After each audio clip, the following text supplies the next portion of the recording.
पास में पहुंचे। कौशल्या ने महाराज दशरथ को देखा, पूछने लगी है, महाराज आप जब आंगन में आया करते थे आपका चेहरा फूलों की तरह खिला करता था, लेकिन आज तो बड़े मनहीन हो, कुछ नहीं बोल रहे हो, क्या कारण है? महाराज दशरथ ने कहा है, भद्रे तुम्हें क्या बताएं, अरे बेटा विनय अंगना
भैया रे पीछे देना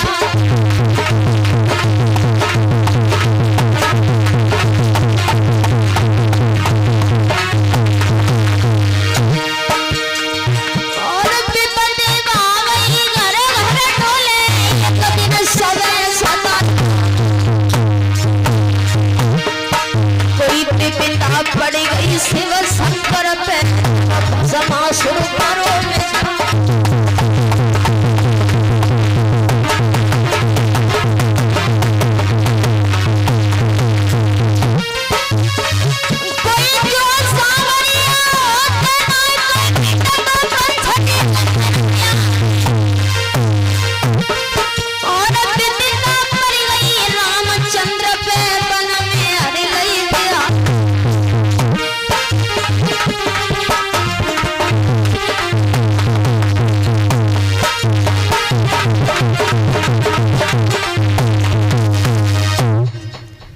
महाराज दशरथ ने कहा है, भद्रे तुम्हें क्या बताएं, सबसे बड़ा दुख केवल इस बात का है कि घर में तीन रानियां हैं और बिना बेटा के ये घर सम नहीं बल्कि शमशान महसूस होता है।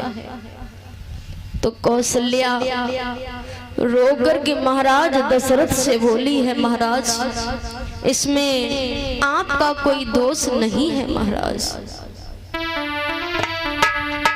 अरे लगी भर के करी और पिया मैंने प्यारो बंस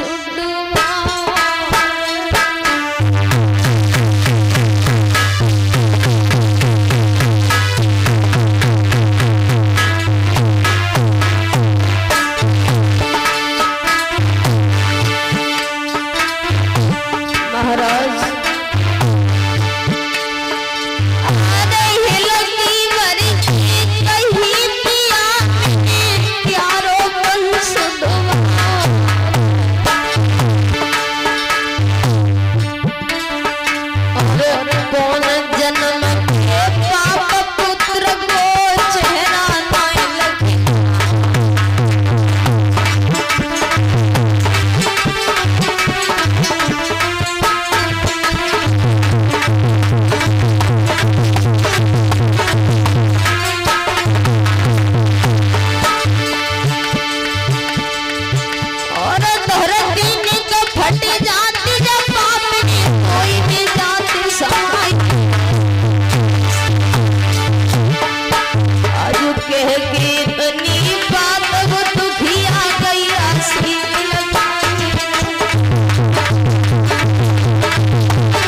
भक्तों,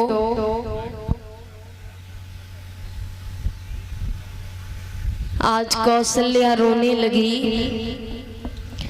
कौशल्या जिस समय रोने लगी तो महाराज दशरथ सोचने लगे हैं कि कोई उपाय सोचना चाहिए। दशरथ चले,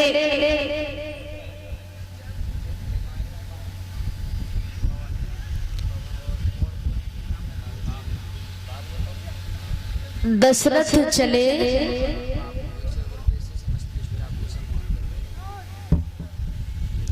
और ये पवन और बाबू भैया जी 101 रुपए से समस्त स्टाफ के लिए सम्मान कर रहे हैं। भगवान इनके घर में सुख शांति बनाए रखे। भक्तों, जिस समय कौशल्या रोने लगी तो महाराज दशरथ सोचने लगे हैं कि कोई उपाय सोचना चाहिए। दशरथ चले, अपने गुरु वशिष्ठ के पास में पहुंचे और वशिष्ठ ने जब अपने शिष्य को मनहीन देखा, पूछने लगे हैं, लाला आप जब आंगन में आया करते थे, आपका चेहरा फूलों की तरह खिला करता था, लेकिन आज तो बड़े मनहीन हो, कुछ नहीं बोल रहे हो, क्या कारण है? दशरथ ने जवाब दिया, गुरुदेव अब केवल संसार में सहारा है तो केवल तुम्हारा है गुरुदेव।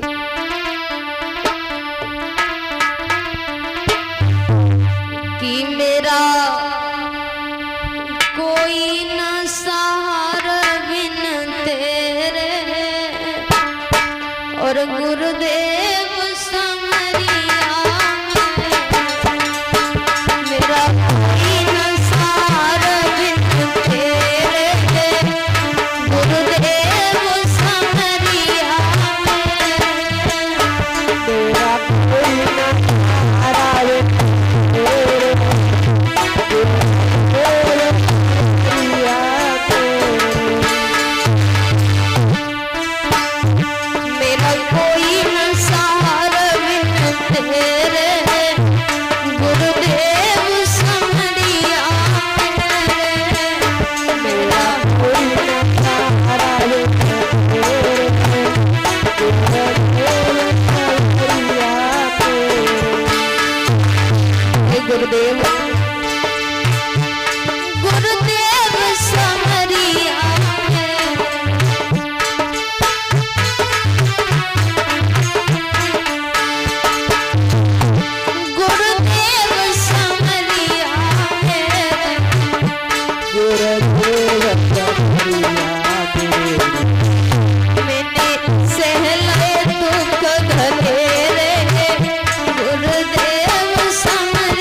मेरी नैया पार लगाई गई, मेरी नैया पार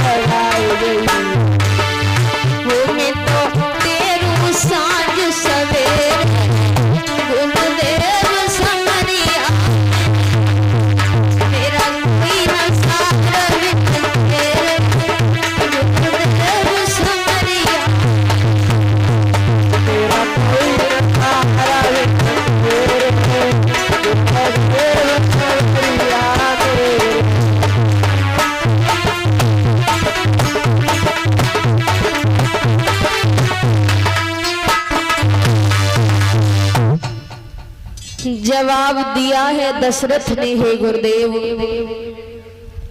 सारा जीवन बीते हुए जा रहा है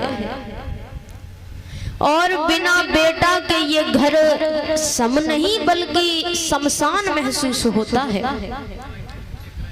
तो वशिष्ठ जी ने जवाब दिया कि दुखी न हो, अगर घर में कोई संतान नहीं है तो हम एक अकल बता रहे हैं, तुम अपने घर जाओ, अपने घर जाकर के अष्टावक्र विश्वामित्र ऋषि और ब्राह्मणों को बुलवाओ। बुलवाने के बाद तुम अपने घर में एक पुत्र यज्ञ रचवाइए, तुम्हारे घर में संतान अवश्य पैदा होगी। और जवाब दिया है वशिष्ठ जी ने दशरथ से कि तुम पुत्र